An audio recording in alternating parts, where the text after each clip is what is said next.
சமீபத்தில ஒரு சம்பவம் ஒண்ணு நடந்திருக்கு. என்னன்னா, இந்த தேர்தலுக்கு முன்னாடில இருந்தே பார்த்தீங்கன்னா, ஒரு வழக்கத்த ஒண்ணு வச்சிருக்காங்க. ஏதாவது ஒரு மண்டபம் மாரி ஒரு ஹால புக் பண்ணிக்கிறது. இந்த யூடியூப் சேனலுக்கு தான். யூடியூப் சேனல் மட்டும் இல்ல, சில நேரத்தில நியூஸ் சேனல்களும். ஒரு ஹால வந்து புக் பண்ணிக்கிறது. அங்க எல்லா கட்சியோட பேச்சாளர்களையும் கூப்பிடுறது. நடுவுல வந்து பார்த்தீங்கன்னா வந்து, மண்ணு மாரி ஒரு நடுவர்ன்னு ஒருத்தர் உட்காந்துக்கிறது. இதோட நிறுத்துனா பரவால்ல. கேமரா அண்ட் க்ரூ இருந்தா போதும். அத ஷூட் பண்ணி போட்டுறலாம் இல்லையா? அவங்க ஆடியன்ஸ்ன்னு ஒருத்தவங்கள கூப்பிடுறாங்க. இந்த குஜய் டிவி மாரி வந்து டுபாகூர் ஆடியன்ஸ் மாரி ஏதாவது காசு குடுத்து கை தட்டுறதுக்கு கூப்பிட்டா பரவால்ல. இவங்கலாம் நிஜமாவே அந்த கட்சியோட பிரதிநிதிகள். அவங்க கூட சேர்ந்து ஆதரவாளர்களா வராங்க. ஸோ, அங்க பாருங்க ஒரு ஒரு கட்சியோட கூட்டம் நடக்குதுன்னு வச்சுக்கோங்களேன். அந்த சைடு ஃபுல்லா ஏன் போலீஸ் பாதுகாப்பு போட்டு வேற ஏதாவது கட்சியோட கூட்டம் அன்னைக்கு வந்து அனுமதி குடுக்காம இருக்காங்கன்னா, ஒரு பதட்டமான சூழ்நிலை நிலவறது மட்டும் இல்லாம, அசம்பாவிதம் நடக்கிறதுக்கு எல்லா வாய்ப்பும் இருக்கு அப்படின்னு சொல்லிட்டு சைடு யாரும் விடமாட்டாங்க. இன்ஃபாக்ட் சில கூட்டங்கள் நடக்கிறப்போ, கட்சி கொடி கட்டின கார் அந்த சைடு வந்தா கூட, "சார் வேணாம் சார்ன்னு" சொல்லிட்டு திருப்பி விடுற அளவுக்கு ரொம்ப சென்சிபிளா போலீஸ் வந்து நடந்துப்பாங்க. அப்படி இருக்கிறப்போ, இந்த எல்லா கட்சிகள்லேருந்தும் பேச்சாளர்கள கூப்ட்டு பேச வைக்கிறேன் அப்படிங்கிற பேர்ல, லைவ் ஆடியன்ஸா அந்த கட்சிகளுடைய ஆதரவாளர்கள கூப்ட்டு ஒரே ஹால்ல அடைச்சு வைக்கிறாங்க. நீங்க யோசிச்சு பாருங்களேன். ரோட்லருந்து புடிக்கிற 2 வெறி நாய்ங்க, சும்மா ஒரு எக்ஸாம்பிள்க்காக தான் சொல்றேன். வெறி நாய்ங்கள எடுத்து ஒரே கூண்டுக்குள்ள போடுவாங்களா? அது கடிச்சுக்கும், பொறாண்டிக்கும் இல்லையா? அந்த ஒரு சென்ஸ் கூட வந்து பார்த்தீங்கன்னா, இவங்கெல்லாம் கூப்ட்டு வந்து உட்கார வைக்கிறப்போ, ஒரே இடத்துல அசம்பாவிதம் நடக்கிறதுக்கு எல்லா வாய்ப்பும் இருக்கு. அப்படிங்கிறது தெரிஞ்சும், இந்த ஒரு மொக்க வழக்கத்த வந்து இந்த தேர்தலுக்கு முன்னாடி இந்த ட்ரெண்ட் ரொம்ப பத்திக்கிச்சு. இதில வந்து பார்த்தீங்கன்னா, இத வேணுன்ட்டே இந்த நியூஸ் சேனல்கள், யூடியூப் சேனல்லாம் என்ன பண்ணும்னா, ஏதாவது ஒரு புகைச்சல் ஏற்படும். ஏதாவது ஒரு சண்டை ஏற்படும். அத நம்ம என்ன பண்ணலாம், அந்த சைடு டக்குன்னு கேமராவ திருப்பி கேப்டலைஸ் பண்ணி, அத வச்சு கொஞ்சம் கல்லாவ கட்டிறலாம். அப்பதான் பார்த்தீங்கன்னா வந்து, நடுவுல வந்து மொக்கையா "நிறுத்துங்க, நிறுத்துங்க" அப்படின்னு சொல்லிட்டு நடுவர்கள் சொல்ற மாரி, பவுன்சர்கள் வேற. இந்த பவுன்சர்கள் வந்து பிரச்சனை நடக்கக்கூடாது அப்படிங்கிறது கூப்பிட்டா மாரி தெரியல. கண்டிப்பா பிரச்சனை நடக்கும். இப்ப கரெக்ட்டா உள்ள புகுந்து தடுத்துருங்க. அப்படிங்கிற மாரி ஒரு வழக்கத்த வச்சிருந்தாங்க. இது குறித்து நம்ம ஏற்கனவே எதிர்த்து வந்து பேசியிருந்தோம். இப்போ வந்து பார்த்தீங்கன்னா, சம்பவக்காரர் ஒருத்தர் வந்திருக்காரு. இவரு வந்து பார்த்தீங்கன்னா, உலகமே தன் மூஞ்சில வந்து துப்புனாலும், அது ஷேவிங் கிரீம், லோஷன்னு தொடச்சிட்டு போயிட்டு, திருப்பி இன்னொரு துப்பு வாங்குறதுக்காக ரெடியா இருக்கிற நம்ம நாஞ்சில் ஐயா தான். அவரு என்ன பண்றாருன்னு பார்த்தீங்கன்னா, எல்லா கட்சியும் பார்த்துட்டு, சரி டிவி கைக்குள்ளேயும் போய் பார்ப்போமே, எப்படி இருக்குன்னு சொல்லிட்டு, இந்த எலி தான் எல்லா பொந்துக்குள்ளேயும் மூஞ்ச விட்டு பார்க்கும். அந்த மாரி வந்து பார்த்தீங்கன்னா, ஓட்டைய பார்த்தாலே மூஞ்சி விடுற மாரி நம்ம நாஞ்சில் சம்பந்தி இப்போ வந்து டிவிகேல போயிட்டு தன்னுடைய காலத்த ஓட்டிக்கிட்டு இருக்காரு இல்லையா? இன்னைக்கு நம்ம இன்னோவா கார்ன்னு சொல்லிட்டு கலாய்ச்சிட்டு இருக்கோம். ஆனா அன்னைக்கே பார்த்தீங்கன்னா, ஜெயலலிதா அவர்கள் கிட்ட இன்னோவா கார் வாங்கிட்டு வந்து டக்குன்னு தன்னோட விசுவாசத்தையே இன்னோவாக்கு கீழ வந்து பார்த்தீங்கன்னா, அதிமுகல அப்பலாம் எல்லாருமே வந்து அந்த டயர் அப்படின்னு ஒரு வார்த்தை சொல்லுவாங்கல்ல, அதுக்கும் கீழ பள்ளம் தோண்டி போயிட்டாரு. அவர் என்ன பண்றாரு, இப்ப டிவிகேக்கு ஆதரவா இருக்காரு. அவருக்கு எதுவும் பதவிலாம் குடுக்கறதுக்கு வருத்தம் இல்ல அப்படிங்கிறனால, இந்த மாரி போயிட்டு பேசுங்க கட்சிய சப்போர்ட் பண்ணி அப்படின்னு சொல்லிட்டு, இந்த மாரி ஒரு பேச்சாளரா ஏன்னா நிஜமாவே என்ன சொன்னாலும் வந்து பார்த்தீங்கன்னா, தன்னுடைய வாயை வைத்து பிளக்கிறதுல அவர் வந்து வல்லவர் அப்படிங்கிறனால, ஒரு பேச்சாளர், நல்ல பேச்சாளர் அப்படிங்கிறதுனால, அது மட்டும் இல்லாம ரோமாபுரியை கண்டுபிடித்த வைகோ அவர்கள் கூட இருந்தவர் இல்லையா? அப்புறம் எப்படி பேச்சு வராம இருக்கும்? அவர் போயிட்டு அங்க பேசிட்டு இருக்காரு. இந்த நிகழ்ச்சி இன்னும் ஒளிபரப்பாகல அப்படிங்கிறனால மத்தவங்கலாம் என்ன பேசுனாங்க அப்படின்னு தெரியாது. ஆனா சார் என்ன பேசுறாரு அப்படின்னு பார்த்தீங்கன்னா, பேசிக்கிட்டே இருக்கும்போது விமர்சனம் செய்யலாம், நையாண்டி பண்ணலாம். என்ன பிரச்சனைகள வேணா எடுத்து வந்து சுட்டிக்காட்டி வந்து பேசலாம். போற போக்குல வந்து பார்த்தீங்கன்னா, திமுகவினர் "தேவையா பயலே" அப்படிங்கிற மாரி ஒரு வார்த்தைய சொல்லி வந்து பேசிடுறாரு. பேசிட்டோம்னா, அங்க வந்து பார்த்தீங்கன்னா என்ன ஆகும் அப்படின்னு நினைக்கிறீங்க? உடனே ஒரு பெரிய எரப்ஷன் அங்க ஏற்படுது. எல்லாருமே வந்து பார்த்தீங்கன்னா வந்து உணர்ச்சி பொங்கு மிக்க அது நிஜமாவே அந்த வார்த்தைய சத்தியமா சொல்றேன். சீமான் அவர்கள் சொன்ன நெறைய பொன்மொழிகள்ல எனக்கு ரொம்ப புடிச்ச பொன்மொழி. எல்லாத்தையுமே நம்ம ஏத்துக்க முடியல அப்படின்னாலும், சிறந்த விஷயம் என்னன்னு பார்த்தீங்கன்னா, இந்த தாய்மொழிய பத்தி எவனா பேசிட்டானா வந்து பார்த்தீங்கன்னா வந்து, "தாய் தடுத்தாலும் விடாதே" அப்படின்னு சொல்லிட்டு அதுக்கு முன்னாடி ஒண்ணு சொல்லுவாரு. "தாயை பழித்தா வந்து யார் சொன்னாலும் விடாதே" அப்படின்னு சொல்லிட்டு. அந்த மாரி இந்த வார்த்தைய கேட்டாலே சும்மா சுர்ருன்னு ஏறிரும். சில ஃப்ரெண்ட்ஸ்லாம் வந்து பார்த்தீங்கன்னா, மாத்தி மாத்தி அவங்களுக்குள்ளயே அந்த வார்த்தைய போட்டு கொஞ்சலா கூப்ட்டுப்பாங்க. ஆனா நம்மளுக்கு வந்து அது மாரி பிடிக்கவே பிடிக்காது. இவரு என்ன பண்றாரு, அந்த வார்த்தைய வந்து சொல்லிடுறாரு. திமுக விமர்சனம் பண்றதுக்கு எவ்வளோ விஷயங்கள் இருக்கு. நையாண்டி பண்றதுக்கு அவ்வளோ விஷயங்கள் இருக்கு. இன்னைக்கு அவங்களோட ஒன் ஆஃப் த லோவஸ்ட் பாயிண்ட்ல இருக்கிறாங்க. வச்சு செய்யலாம். செத்த பாம்போ, இல்ல செத்துக்கிட்டு இருக்க பாம்போ தப்பே இல்ல.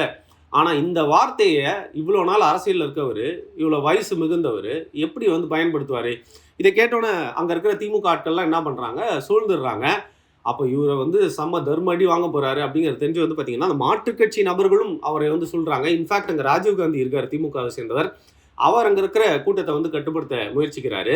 பவுன்சர்கள் சூழ்ந்துடுறாங்க. அதையும் தாண்டி அங்க இருக்கிற திமுகவினர் பார்த்தீங்கன்னா வந்து அவரை தாக்குறதுக்காக ஆல்மோஸ்ட் கிட்ட வரைக்கும் வந்துட்டாங்க. இன்ஃபாக்ட் ஒருத்தன் வந்து பார்த்தீங்கன்னா வந்து பிளாஸ்டிக் சேர எடுத்து இவர் மூஞ்சிலே சும்மா குறி பார்த்து வீசுறான். மூஞ்சில விழுல. மண்டையில தான் விழுந்துச்சு அப்படிங்கிற மாரி வந்து பார்த்தீங்கன்னா, அவர் மேல வந்து பட்டுருது. அதற்கப்புறம் அங்க வந்து சம்பவம் இதுக்கு மேலே வந்து கைமீறி போயிடலாம் அப்படிங்கிறது தெரிஞ்சு அந்த கூட்டம் அங்கேருந்து கலைக்கப்படுது. அதில் 2 விஷயம் நான் ஏற்கனவே சொன்ன மாதிரி, இந்த மாதிரி நிகழ்ச்சிகளை நடத்துறதுக்கு இதுக்கு முன்னாடி இருந்த அரசாங்கமும் சரி, இப்பயும் சரி, காவல்துறை எப்படி வந்து அனுமதி அளிக்கிறாங்க?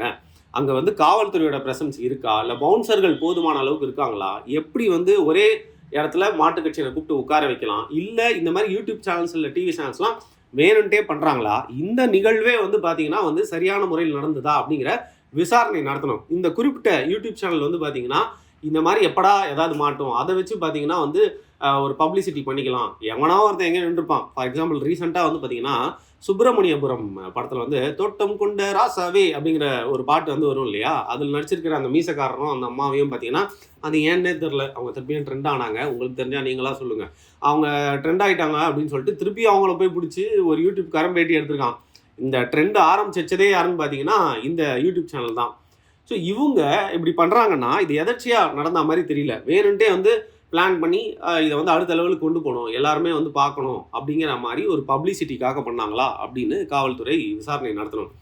இன்னொரு பக்கம் இந்த நாஞ்சில் சம்பத் போன்றவர்கள், இது வந்து டிவிகே உடைய தப்பு, இல்லை டிவிக்கே தான் டைரக்டாக பண்ணுச்சு அப்படின்னு நான் சொல்ல. இவர் வந்து பார்த்தீங்கன்னா இவருக்கு இன்றைக்கி ஒரு பதவி கிடைக்கணும், அந்த கட்சியில் ஒரு பிரதிநிதித்துவம் வேணும், இன்றைக்கி வந்து பவரில் இருக்காங்க அப்படிங்கிறதுனால தனக்கு ஏதாவது வந்து வரணும் அப்படிங்கிறதுனால சரி கொஞ்சம் எக்ஸ்ட்ராவாக உழைச்சி பார்ப்போம் அப்படிங்கிறதுனால இந்த கேவலமான வார்த்தையை பயன்படுத்தி அவர் வந்து பேசியிருக்கலாம். அவர் மேலே நடவடிக்கை எடுக்கிறது மட்டும் இல்லாமல் உங்கள் கட்சியிலேருந்து நீக்கிருங்க. நல்லா யோசிச்சு சொல்லுங்கள், இந்த நாஞ்சில் சம்பத் மாதிரி ஆளுங்களாலையா உங்களுடைய கட்சி வந்து ஜெயிச்சது? உங்கள் தலைவருடைய முகத்தால் தானே இத்தனை பேர் வந்து ஜெயிச்சு 107 பேர் உள்ளே போய் உட்காந்துருக்கீங்க. அதனால் இப்போ இந்த மாதிரி ஆட்கள்லாம் வச்சிருக்கிறதுனால இவர் தான் டிவிகேவின் முகம் அப்படின்னு பேர் வாங்க போகிறீங்களா? நீங்கள் சொல்லுங்கள்.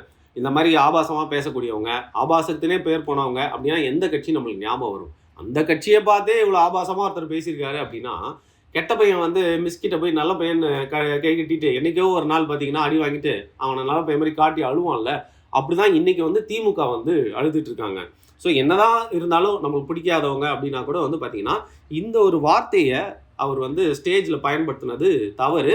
அதையும் தாண்டி இந்த மாதிரி நிகழ்ச்சிகள் நடக்கிறப்போ பாதுகாப்பு அப்படிங்கிறது வந்து இன்னும் அதிகரிக்கப்படணும். இந்த நிகழ்ச்சி வந்து இனிமேல் வெளியிடுவாங்களா அப்படிங்கிறதெல்லாம் வந்து தெரியல. அது வந்து வெளியிட்டாங்கன்னா அதில் என்ன மற்றவங்க பேசியிருக்காங்க, ஏன் அவர் அப்படி பேசினார், என்னதான் சொன்னாலும் அது வந்து பார்த்திங்கன்னா நியாயம் கற்பிக்க முடியாது. அது அப்படிங்க அந்த நிகழ்ச்சி வந்தோன்னே நம்ம பொறுத்து இருந்து பார்க்கலாம். இது ஒரு சைடுனா, சட்டமன்றத்தில் இந்த கார் மேட்டர் பேசிகிட்டு இருக்கப்போ ஒரு எம்எல்ஏ வந்து பேசுகிறாரு, எனக்கு வந்து பார்த்திங்கன்னா வந்து லவ் ஃபெயிலியரு அப்படின்னு சொல்லிட்டு. ஏன்பா சட்டமன்றத்தில் பேசுகிறதுக்கு எவ்வளோ விஷயங்கள் இருக்குது, சரி கெட்ட வார்த்தை பேசினா கண்டிக்கலாம் அப்படின்னு சொல்லிட்டு ஒரு சைடு இந்த மாதிரி பிரச்சனை நடந்துட்டு இருந்தா, மக்களால் தேர்ந்தெடுக்கப்பட்ட பிரதிநிதி போயிட்டு எனக்கு லவ் ஃபெயிலியரு அப்படிங்கிறாரு. நம்மால் வந்து போய் உனக்காக ஷாஜகான் படத்தெல்லாம் நடிச்சதுனால வந்து பார்த்தீங்கன்னா அதை ரசிப்பாருன்னு நினச்சார் போல். நம்ம முதல்வரே வந்து திரும்பி ஒரு மாதிரி தான் வந்து லுக்கு விட்றாரு, யாரடா கூப்பிட்டு வந்து நிற்க வச்சு ஜீக்க வச்சுருக்கோம் அப்படிங்கிற மாதிரி. ஸோ இன்றைக்கி இருக்கிற சூழ்நிலையில் வந்து பார்த்திங்கன்னா என்ன பேசணும், எப்படி பேசணும், நம்ம யார், நம்ம என்ன பதவியில் இருக்கணும், வயசுன்னு என்ன மேடை அப்படிங்கிறத புரியாமலே வந்து ஒரு மாதிரியான ஒரு கூட்டத்தில் ஒரு இறால வந்து வாழ்ந்துட்டு இருக்கோம் அப்படின்னு நினைக்கிறேன். ஸோ 2 எக்ஸ்ட்ரீம்ஸ் ஆஃப் ஸ்பீச்சஸ் வந்து நடந்துகிட்ருக்கு. பேசிக்கலி இந்த நாஞ்சில் சம்பத் மாதிரியான ப்ரீடு, இப்போ டிஎம்கேல சிவாஜி கிருஷ்ணமூர்த்திலாம் இருப்பார்ல, அவர் பேசுகிறத அண்ட் யூடியூப்பில் வந்து பார்த்திங்கன்னா ஆபாசமாக வந்து குடும்பங்களை இழுத்து பெண்களை இழுத்து பேசுகிறவங்களாம் எப்போவுமே நம்ம எதிர்த்து கேள்வி கேட்டிருக்கோம். இந்த நாஞ்சில் சம்பத் வகைராக்களும் பார்த்திங்கன்னா வந்து சீக்கிரமாக வந்து வேறு இருக்கணும். இந்த மாதிரி இனிமேல் தமிழக அரசியலில் ஆரோக்கியமற்ற எந்த ஒரு பேச்சு ஒரு ட்ரெண்டு வந்து தொடரக்கூடாது அப்படிங்கிறது தான் நம்மளுடைய பார்வையும் கருத்தும். நீங்கள் என்ன நினைக்கிறீங்க அப்படிங்கிறத கீழே கமெண்ட் பண்ணுங்கள். நன்றி.